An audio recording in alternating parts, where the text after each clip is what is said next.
University has demonstrated steady and impressive growth in academic stature, the breadth of its programs, and in its contribution to national development.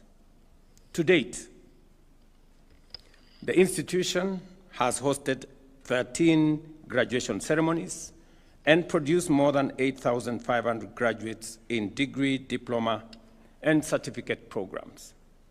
These men and women are now distinguished contributors to Kenya and to the world, underscoring GRETSA's commitment to quality, relevance, and service.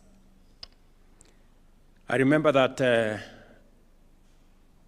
when I was Minister for Education in 2010, I think, among the issues that were on my table that time was, number one, the fact that many students had to wait for 2 years to be able to join university. And in the process of 2 years, many students compromised their journey in education. Many got married, others went to do other stuff, and it began to be a drain on our education system. And I remember I had to make the difficult decision then to orchestrate a double intake, which put a lot of strain on the resources that we had that time. But it had to be done. And I'm very proud that today, no student in Kenya has to wait for 2 years to join university, not even those who join GRETSA University. I remember then also that the second item that I had to deal with when I was Minister for Higher Education was the issue of technical education. We had a very difficult choice to make because it was always, technical education was considered secondary. Many people who joined polytechnics, TVETs, they were considered students who did not do very well. And therefore, it was even much more difficult, much more expensive rather, to go to a TVET college than the university, because while we supported university education with scholarships and subsidized the university education, technical education was not satisfied, was not subsidized. And therefore, again, I had to make the difficult decision then to align technical education with formal education. And again, there was a very big debate. I remember Professor Ogot, then he was Vice Chancellor of Moi University, writing a very long piece on the newspaper and saying how I was going the wrong direction and that I was trying to elevate plumbing and carpentry and all to the status of a university. But today, again, I'm very proud that we have all realized that STEM is the space where we are going to get the leadership of the future. That's where we're going to generate engineers, that's where we're going to generate the scientists of the future, and that's where we're going to generate all the people who will not only acquire knowledge, but apply that knowledge in a much more practical way. And that now Waziri has the easy task of progressing that. And I'm happy, Waziri, with what you're doing, progressing it now to more industry-based training. And today, I remember then we only had, I think, 13 technical training colleges. When I became Minister for Higher Education, we escalated that.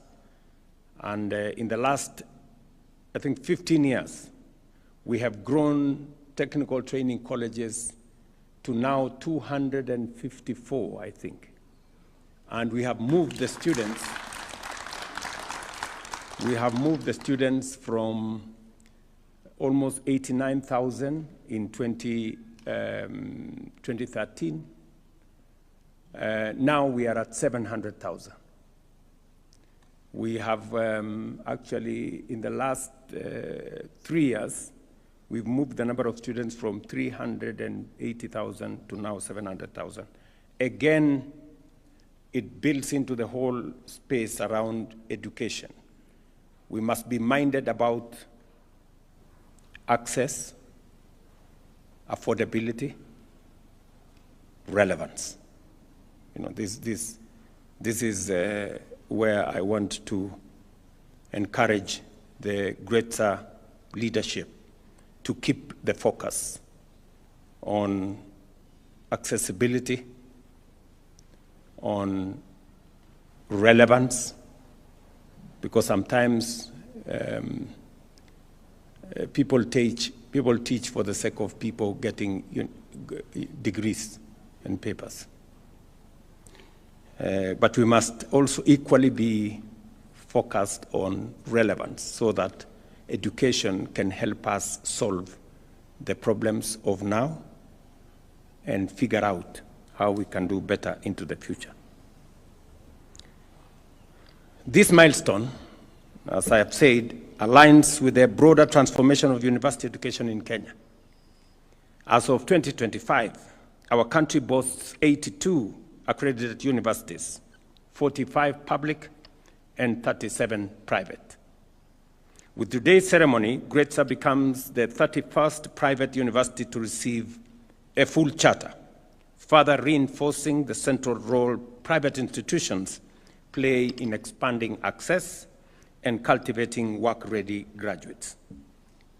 The word of this charter is above all a celebration of partnership, government and private sector working together to ensure high standards, broaden opportunities, and train graduates who contribute meaningfully to national progress. GRETSA University stands as a compelling evidence that collaboration delivers results. Congratulations to the sponsors of this great institution. I know it's quite a proud moment for you. In 2029, universities will admit the first cohort of competence-based education and training graduates. The government of Kenya is fully committed to ensuring that institutions, curricula, and faculty are ready. Universities must therefore embrace new pedagogies, practical learning models, staff retooling, and lifelong learning to make this transition successful. I say this again because when I was elected into office 3 years ago, we had another crisis in the education sector. We had 3 fundamental problems. Number one, we had a chronic teacher shortage. Number two, we had a competence-based curriculum that was misunderstood both by parents, by teachers, and by even learners. And number three, we had a chronic problem on university funding, or higher education funding specifically. For those of you in this space, and I'm sure Kuria knows, many universities were technically insolvent. Actually, almost 23 universities were technically insolvent because the model of funding that we had adopted was not working. But you know, because education is a very sensitive space, nobody wanted to touch it. We all knew that something needs to be done. But everybody was apprehensive because education is very emotive. It's about parents and their children. And you know, all of us as parents, we are very protective about our children. So We had to navigate a very difficult path, but I am very confident today that 3 years down the line, we have straightened the CBC curriculum. We have brought the stakeholders on board, and in fact, we have transitioned from competence-based curriculum to competence-based education and training, what we now call CBET.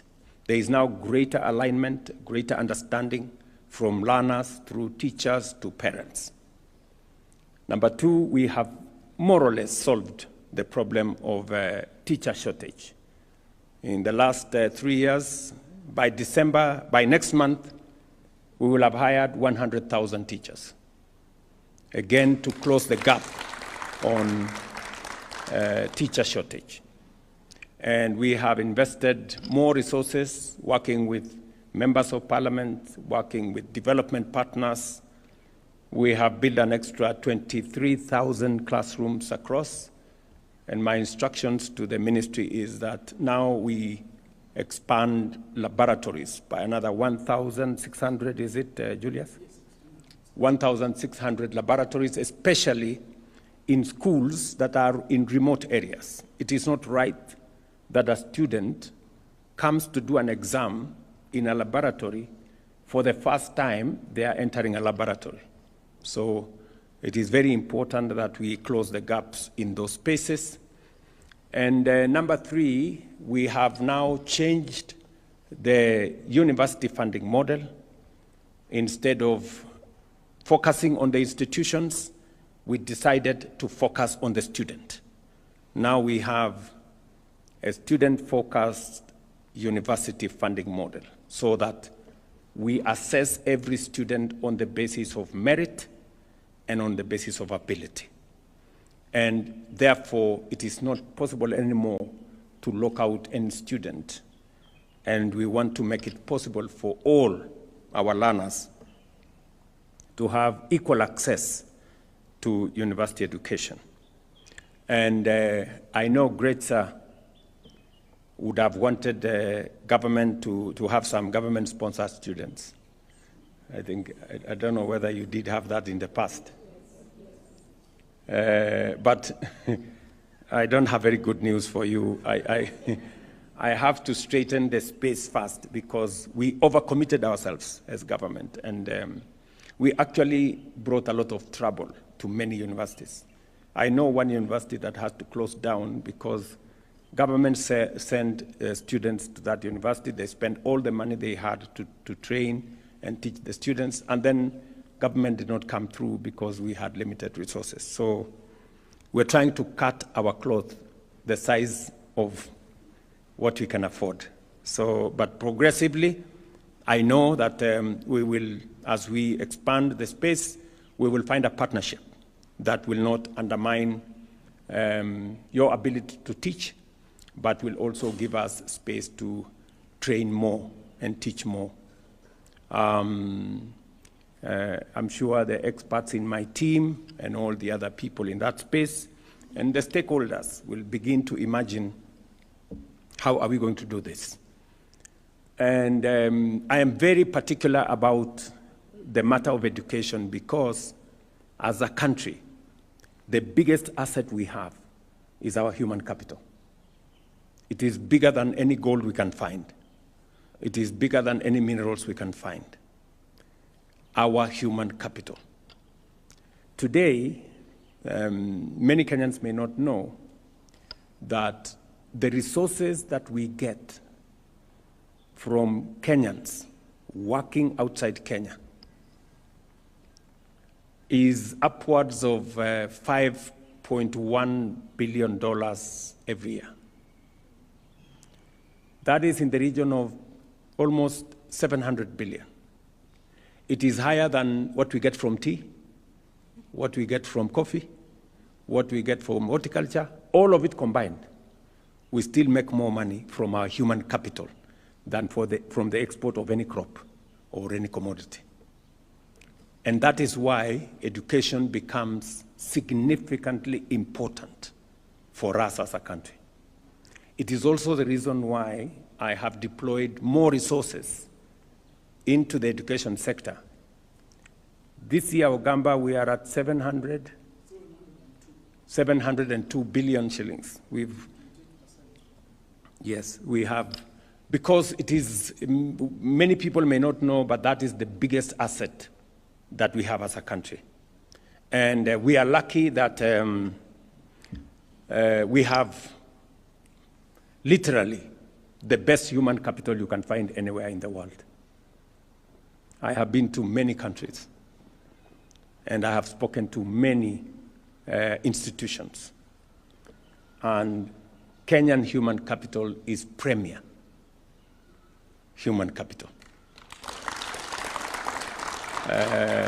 And I'm very proud of it. A week ago, 10 days ago, I was in Qatar, and the government there was saying, you see, we have Kenyans working for us here. They are outstanding, and we are offering another 13,000 positions for Kenyans to work in their country. I know many people look at it as brain drain. And in my very honest opinion, I think it's not brain drain, it is brain gain, because the more Kenyans work outside, the greater the exposure they have, and the more they bring back to our nation. The experience they get outside there, the knowledge they get outside there, the transfer of skills that comes as a result of Kenyans who work outside, the work ethic that comes with it informs what we do as a country.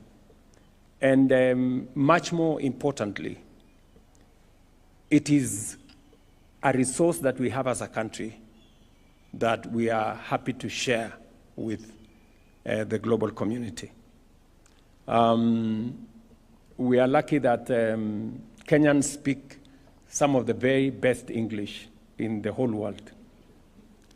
I think there are Kenyans who speak better English than the English men and women themselves. Certainly, we speak better English than all African nations. If you listen to other people speak, I don't want to mention which ones, you will not know whether they're speaking English.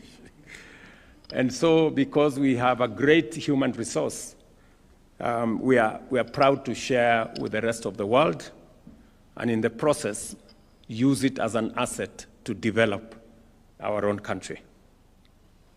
This morning, I was having a conversation with companies that we have agreed with to build with us the road from Rironi to Mau Summit, which is starting in the next week or so. And the conversation I was having with them is on skills transfer. We are putting up the largest road infrastructure under a private-public partnership, the first, the largest in the Republic of Kenya. And we would want expertise that will help us in going into the future for us to be able to do this with our own human capital. You know, when I was Minister for Higher Education, many people thought plumbing is a job for, you know, people very down there. Until we built the SGR. You cannot believe it. We imported plumbers to come and do the SGR. Plumbers. Because plumbing, I discovered, was such a very high-skilled job that not everybody can do it. And yet, if you ask ordinary people here, they think plumbing is for the people who have not gone to school. You know? So there is a lot that we have to rethink as we drive our education system. And therefore, I want to encourage GRETSA University, as I do all our other universities and institutions of higher learning, to invest more in research, to get us better professionals, to build partnerships and collaboration across the world so that we can up the knowledge that we transfer to our students, we can improve on our skills, and we can improve on our professional and all the other skills that we need. Ladies and gentlemen, I urge all universities to integrate artificial intelligence into their teaching, research, and institutional operations. I commend the Ministry of Education for developing a national oral policy that will guide structured, high-quality online learning across all our universities. Research and innovation must remain the foundation of our universities. Institutions must bridge the gap between theory and practice so that their graduates become job creators, innovators, and central actors in Kenya's industrialization and economic growth. To the founders, Chancellor Kibathi Mbogwa, Vice Chancellor Peter Ndishu Karanja, and the entire leadership, staff, and students and alumni. Thank you for your dedication and integrity. Under Dr. Mbogwa's visionary leadership and Dr. Karanja's dynamic stewardship, GRETSA has upheld its promise of excellence, relevance, and service. To the students of GRETSA, and it's unfortunate I'm told there is a graduation tomorrow. I wish I would have made it to the graduation, but I have now an invitation to come to one of the ceremonies, and I look forward to, were you serious about the invitation?